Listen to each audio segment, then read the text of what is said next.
আজকের জুমার সংক্ষিপ্ত আলোচনার বিষয় ইস্তিগফার গুনাহ মাফের অন্যতম পন্থা। আমরা গত সপ্তাহে আলোচনা করেছিলাম গুনাহ মাফের পন্থা সমূহ।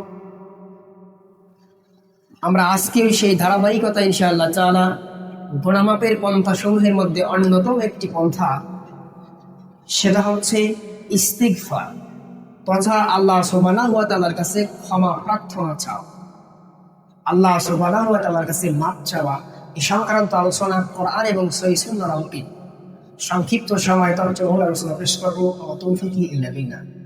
আল্লাহ সুবহানাহু ওয়া তাআলা আমাদের সকলকে অত্যন্ত মনোযোগ সহকারে শ্রবণ করা এবং আমাকে বলার তৌফিক দান করুন। সকলে জবান করে বলি আল্লাহুম্মা আমিন।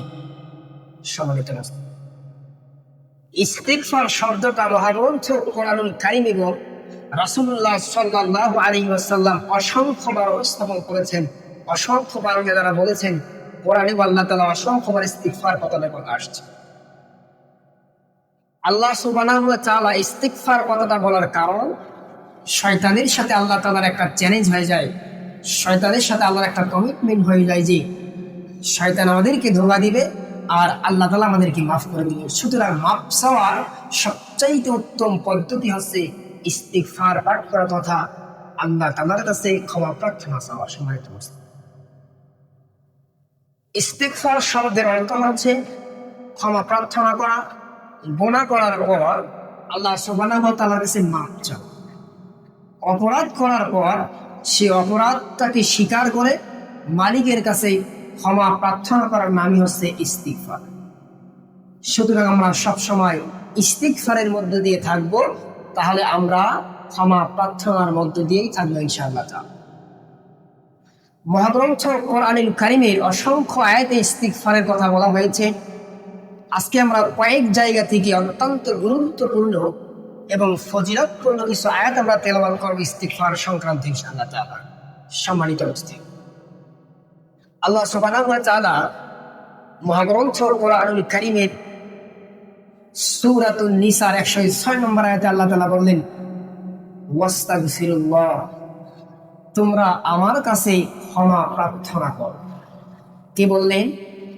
আল্লাহ সুবহানাহু ওয়া তাআলা বলে ওয়াস্তাগফিরুল্লাহ, তোমরা আমার কাছে ক্ষমা প্রার্থনা চাও, তোমরা আমার কাছে ক্ষমা প্রার্থনা করো।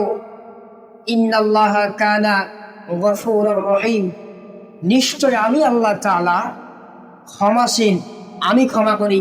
শুধু ক্ষমাশীল ক্ষমাকারী নই, আমি আল্লাহ তাআলা অত্যন্ত দয়ালু, অতি দয়ালু। সুতরাং মানুষ ক্ষমা করবে, আল্লাহ তাআলা এটা অবগত, আল্লাহ তাআলা এটা জানেন। সেজন্য আল্লাহ তাআলা ক্ষমা চাওয়ার পদ্ধতিগুলো আমাদের মাঝে বলে দিয়ে গেছেন তেনার কোরআন তথা তেনার বার্তায় এবং রাসূলুল্লাহ সাল্লাল্লাহু আলাইহি ওয়াসাল্লামের সুন্নাহ তথা হাদিসের আলোকে। সম্মানিত উপস্থিতি, আমরা সহিহ পন্থায় সহিহ পদ্ধতিতে ইস্তিগফার সংক্রান্ত আলোচনা শুনবো ইনশাআল্লাহ তাআলা। সম্মানিত উপস্থিতি, তাহলে আল্লাহ সুবহানাহু ওয়া তাআলা বললেন, তোমরা আমার কাছে ক্ষমা প্রার্থনা করো, আমি আল্লাহ তাআলা তোমাদেরকে ক্ষমা করে দিব, আমি দয়ালু। সুতরাং আমাদেরকে আল্লাহর কাছে ক্ষমা চাইতে হবে। আল্লাহ সুবহানাহু ওয়া তাআলা অন্যত্রে বলতেছেন, সূরাতুন নাসর সকলের অত্যন্ত সুপরিচিত একটা সূরা। আমরা সালাতের ভিতরে সব সময় যে সূরাটাকে পাঠ করে থাকি, শুনতে অনেক মধুর লাগে, তিলাওয়াত করতে অনেক মধুর লাগে। সুতরাং সচরাচর আমরা এই সূরাটা পড়ে থাকি। আল্লাহ সুবহানাহু ওয়া তাআলা বলেন, ফাসাব্বিহ বিহামদি রাব্বিকা ওয়াস্তাগফির ইন্নাহু কানা তাওয়াবা। তোমরা আল্লাহ সুবহানাহু ওয়া তাআলার পবিত্রতা জ্ঞাপন করো, প্রশংসা জ্ঞাপন করো, আল্লাহ তাআলার কাছে ক্ষমা প্রার্থনা করো, আর আল্লাহ তাআলা অবশ্যই তওবা কবুলকারী। যদি আমরা ক্ষমা প্রার্থনা আল্লাহর কাছে করি, তাহলে আল্লাহ তাআলা সে ক্ষমাটা, সে প্রার্থনাটা বিফলে দেন না। আল্লাহ বলেন, ইন্নাল্লাহা তাওয়াবুর রহিম, নিশ্চয় আমি তওবা যেমন কবুলকারী। সেখানে আল্লাহ তাআলা এখানে বলেন যে আমি আল্লাহ তাআলা তোমাদের তওবাটাকে ফেরত দেব না, তোমার তওবাটাকে আমি গ্রহণকারী। সুতরাং আমরা পাপ করব, আমরা পাপ করার পর আল্লাহ সুবহানাহু ওয়া তাআলার কাছে কি করব? ইস্তিগফার পাঠ করব, ক্ষমা প্রার্থনা করব। আর ক্ষমা প্রার্থনা করলে আল্লাহ সুবহানাহু ওয়া তাআলা আমাদের পাপকে ক্ষমা করে দেবেন ইনশাআল্লাহ তাআলা। আল্লাহ রাসূল সাল্লাল্লাহু আলাইহি ওয়াসাল্লাম বলেছেন,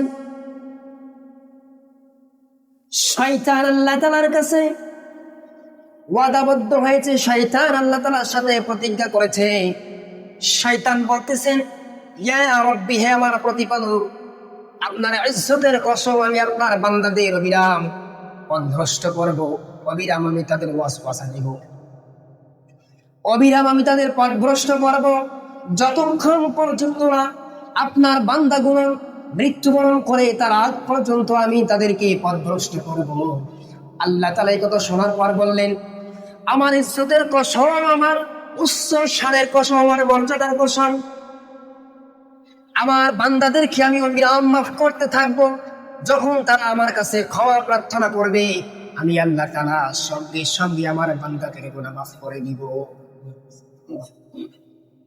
সুতরাং শয়তান তিনি আমাদেরকে ধোঁকায় ফেলাবেন, তিনি আমাদেরকে পথভ্রষ্ট করবেন, তিনি আমাদেরকে বিপথগামী করবেন, বিপথে নিয়ে যাবেন। তাতে আমাদের হতাশ হওয়ার কোনো অপশন নাই, কোনো কারণ নাই। কারণ আল্লাহ তাআলা তার পরের বাক্যে একই হাদিসে বলেছেন যে আমি অবিরাম তাদেরকে মাফ করে দিব যদি আমার বান্দাগণ পথভ্রষ্ট হওয়ার পর আমি আল্লাহ তাআলার কাছে মাফ চাই। সম্মানিত মুসলিম, সুতরাং হতাশ হওয়ার কোনো কারণ নাই। আমরা পাপী, আমরা গুনাহগার, তবে আমরা আল্লাহ তাআলার কাছে ক্ষমা চেয়ে নেব, আমরা আল্লাহ তাআলার কাছে মাফ চেয়ে নেব যেন আল্লাহ সুবহানাহু ওয়া তাআলা আমাদের সকলের জীবনের সমস্ত গুনাহ খাতা মাফ করে দেন। সকলে জবান করে আল্লাহুম্মা আমিন। আল্লাহর হাবিব সাল্লাল্লাহু আলাইহি ওয়াসাল্লামের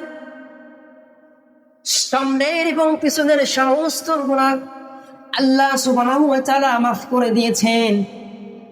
কারণ নবীগণের, রাসূলগণের, আম্বিয়া ইকরামের তাদের সামনে কোনো গুনাহ নাই, তাদের পিছনে কোনো গুনাহ নাই।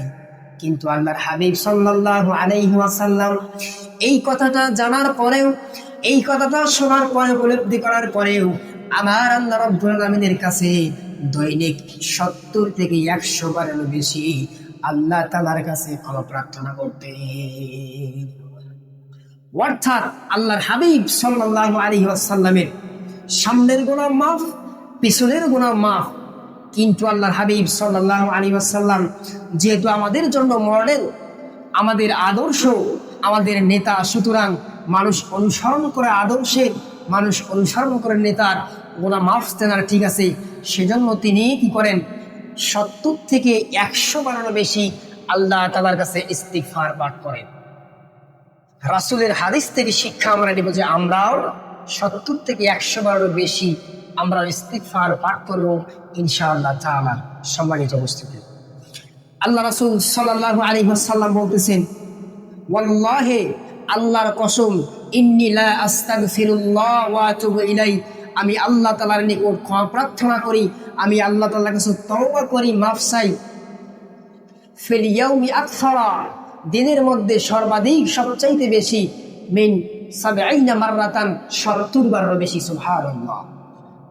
আল্লাহর হাবিব বললেন, আল্লাহর কসম, আমি দৈনিক মানে প্রতিদিনে 70 বারের চেয়ে বেশি আমি আল্লাহ তাআলার কাছে মাফ চাই, আমি ইস্তিগফার পাঠ করি। সুতরাং তোমরাও বেশি বেশি করে আল্লাহ তাআলার কাছে ইস্তিগফার পাঠ করো। সম্মানিত উপস্থিতি, কারণ আমরা তো গুনাহ করেই থাকি, আমরা সকলেই গুনাহগার। সুতরাং আমাদের উচিত রাসূলের হাদিসকে ফলো করে, আল্লাহ সুবহানাহু ওয়া তাআলার কোরআনের আয়াতকে অনুসরণ করে আমরা বেশি বেশি করে ইস্তিগফার পাঠ করব ইনশাআল্লাহ তাআলা। পাঠ করব তো। আল্লাহ সুবহানাহু ওয়া তাআলা জানেন আমার বান্দাগণ শয়তানের ওয়াসওয়াসায় পড়ে, শয়তানের পদঙ্ক অনুসরণ করে, শয়তানের পাল্লায় পড়ে তারা গুনাহ করবে, তারা পাপ কাজের মধ্যে লিপ্ত থাকবে, তারা অন্যায় অত্যাচার করবে। এজন্য আল্লাহ সুবহানাহু ওয়া তাআলা প্রত্যেক রাতের 1/3 তথা রাতের শেষ ভাগে আল্লাহ তাআলা প্রথম আসমানে আসেন তথা দুনিয়ার নিকটবর্তী আসমানে আসেন। এসে আল্লাহ সুবহানাহু ওয়া তাআলা ঘোষণা দিতে থাকেন, এমন কোন বান্দা আছে কি যে বান্দা আমাকে ডাকবে, আমি তার ডাকে সাড়া দিব? এমন কোন বান্দা আছে কি যে আমার কাছে কিছু চাইবে, আমি তাকে দান করে দিব? সর্বশেষ আল্লাহ তাআলা বলে থাকেন, এমন কোন বান্দা আছে কি যে আমার কাছে ক্ষমা প্রার্থনা করবে, আমি আল্লাহ সুবহানাহু ওয়া তাআলা ওই বান্দাকে মাফ করে দিব। তা আল্লাহ তাআলা জানেন যে আমরা পাপী, আমরা আল্লাহকে ডাকবো, আল্লাহ নিকটবর্তী আসেন, কাছাকাছি আসেন। এই জন্য যেন আমরা আল্লাহ তাআলাকে ডাকার সঙ্গে সঙ্গে আল্লাহ দ্রুত সাড়া দেন। সাড়া দেওয়ার পর আমাদের জীবনের সমস্ত গুনাহ খাতা আল্লাহ তাআলা মাফ করে দেন। এই জন্য আল্লাহ তাআলা প্রত্যেক রাতের 1/3 প্রথম আসমানে তথা দুনিয়ার নিকটবর্তী আসমানে চলে আসেন।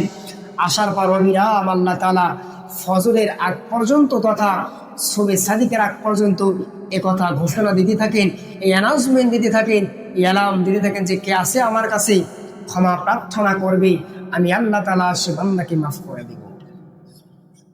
সুতরাং আল্লাহ সুবহানাহু ওয়া তাআলার কাছে আমাদেরকে মাপ চেয়ে নিতে হবে। কারণ কথায় আছে যে সন্তান না কাঁদলে, সন্তান না কান্না করলে মায়েরাও নাকি দুধ দেয় না।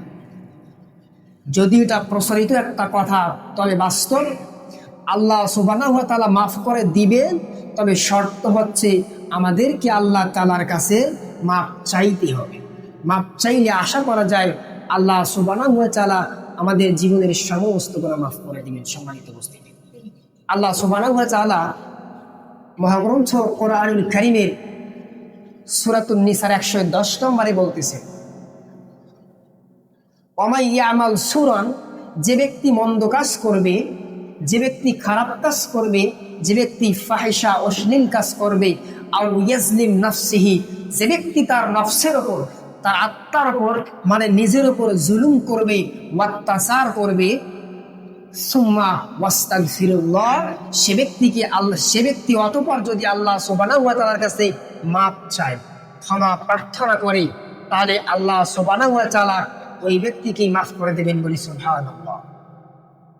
সুতরাং আমরা মন্দ কাজ করব, আমরা খারাপ কাজ করব, করার পরেও আমাদেরকে কি করতে হবে? আল্লাহ তাআলার কাছে মাপ চাইতে হবে। কারণ যদি আমরা মাপ না চাই তাহলে আল্লাহ তাআলা ক্ষমা করবেন না। দেখেন যুগে যুগে অসংখ্য নবী আছেন। হযরত আদম আলাইহিস সালাতু ওয়াস সালাম, তিনি ভুল করেছেন, ভুল করার পর আল্লাহ তাআলার কাছে মাপ চেয়েছেন, আল্লাহ তাআলা মাফ করে দিয়েছেন। আর অসংখ্য নবী আছে, মূসা আলাইহিস সালাতু ওয়াস সালাম, ঈসা আলাইহিস সালাতু ওয়াস সালাম, নূহ আলাইহিস সালাতু ওয়াস সালাম, সবাই আল্লাহর কাছে মাপ চেয়েছেন। কারণ আল্লাহর কাছে মাপ চাইতে হবে, না জানি আল্লাহ সুবহানাহু ওয়া তাআলা কখন কোন জিনিসটার প্রতি আমাদের উপর ক্ষুব্ধ হয়ে যায়, রাগান্বিত হয়ে যায়, মনক্ষুণ্ণ হয়ে যায়। সেজন্য সবসময় তারা ইস্তিগফারের মধ্যে ছিলেন। আমরাও ইস্তিগফারের মধ্যে থাকবো ইনশাআল্লাহ তাআলা। আল্লাহ রাব্বুল আলামিন মহাগ্রন্থ কোরআনুল কারীমের সূরাতুল জুমার 53 নম্বর আয়াতে আল্লাহ তাআলা আমাদেরকে সর্বশেষ জানিয়ে দিচ্ছেন, কুল ইয়া ইবাদিল্লাযীনা আসরাফু আনফুসিহিম, হে আমার বান্দাগণ, তোমরা যখন যারা নিজের উপর অত্যাচার করে ফেলো, নিজের উপর যখন তোমরা জুলুম করে ফেলো, লা তাকনাতু মির রাহমাতিল্লাহ, জুলুম করার পর, অত্যাচার করার পর, গুনাহ করার পর তোমরা আমি আল্লাহ তাআলার কাছ থেকে নিরাশ হইও না। অসংখ্য গুনাহ করার পর আমরা এমন সময় নিজের মনে হয় আল্লাহ তাআলা মনে হয় আমার গুনাহগুলো মাফ করবে না, আল্লাহ তাআলা মনে হয় আমাকে ক্ষমা করবে না, আমরা নিরাশ হয়ে যাই, আমরা হতাশ হয়ে যাই। অথচ আল্লাহ তাআলা বললেন, লা তাকনাতু মির রাহমাতিল্লাহ, তোমরা আমি আল্লাহ তাআলার রহমত হইতে নিরাশ হইও না। এটা বইয়ের নামে আছে লা তাহজান, ডোন্ট বি স্যাড, মানে লা তাহজান, তোমরা হতাশ হইও না। হতাশের কোনো অপশন নাই। কারণ আদম সন্তান যত পাপ করবে তার চাইতে বেশি ক্ষমা আছে আল্লাহ সুবহানাহু ওয়া তাআলা। আল্লাহ তাআলা কাল কিয়ামতের কঠিন দিনে বলবেন, আদম সন্তান, তোমরা যদি কেউ আসমান থেকে জমিন সমপরিমাণ গুনাহ নিয়ে আসো এবং যদি তোমার গুনার মধ্যে কোনো শিরক না থাকে, আমি আল্লাহ তাআলা অংশীদার স্থাপন না থাকে, তাহলে আমি আল্লাহ সুবহানাহু ওয়া তাআলা তার চাইতে মাফ নিয়ে আজকে আমি হাজির হয়েছি। সুতরাং আমি আল্লাহ তাআলা আজকে তোমাদেরকে মাফ করে দেব। সুবহানাল্লাহ। সুতরাং আজকে গুনাহ মাফের অন্যতম একটা পন্থা, অন্যতম একটা পদ্ধতি, অন্যতম একটা রাস্তা গুনাহ আমরা আলোচনা করলাম, সেটা হচ্ছে ইস্তিগফার পাঠ করার। আমরা বেশি বেশি করে ইস্তিগফার পাঠ করবো ইনশাআল্লাহ তাআলা। আল্লাহর নবী সাল্লাল্লাহু